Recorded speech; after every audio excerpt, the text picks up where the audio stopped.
Senturia, and I'm here today to ask you for your endorsement. My husband Harris and I have been club members since we moved to Shaker Heights 8 years ago, and I think you usually see him at the meetings. Hi, honey.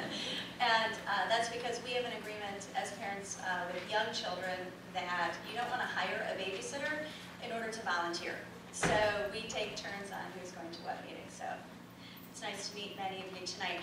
I'm going to tell you a little bit more about me, but I'd love to know more about you. Could you raise your hand if you are a Shaker Heights voter and will be voting in the council election? Okay, so mostly Shaker folks. And if you're a club member, can you raise your hand? Okay, almost the same. Okay, great.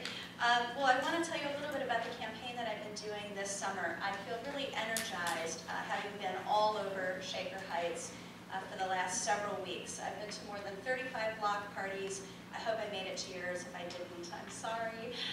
And numerous events as well. So I hope that you've seen me around, and my focus this summer has just been mostly on listening. We're having a lot of conversations, but I'm trying to make sure that I'm doing most of the listening. And I'll share a little bit with you about what I've been hearing from Shaker residents. But first I want you to know that I feel reaffirmed, having been in every neighborhood across the city, all the things that probably we share a love for our city.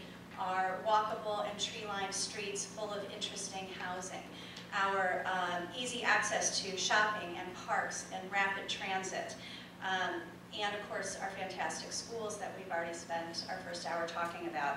I have 3 kids in those fantastic schools, and we live right near the Boulevard Elementary School.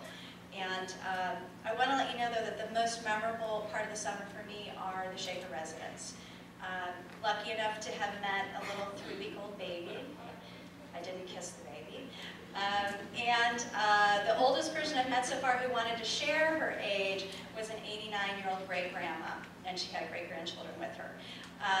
And every age in between, all kinds of people with a wide range of skills. It's, to me, our strength. It's the strength of the Democratic Party. It's the strength of Shaker Heights, our people, our diversity. As great as it is, I am here to tell you that we are facing some tough issues in Shaker Heights, and I'm going to focus specifically on city finance issues.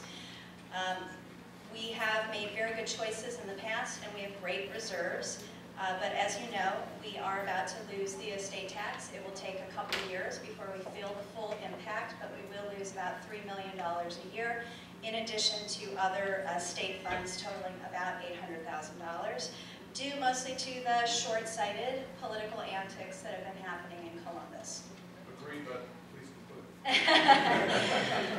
I feel like we need to work together to solve these problems. That's why I've been spending the summer talking about partnerships and collaborations. Partnerships inside the city by working with the library and the schools, the other taxing bodies in the city, and then working outside the city, across city lines to our neighbors in order to talk about the possibility of delivering services across city lines. Thank you very much. Look forward to your questions.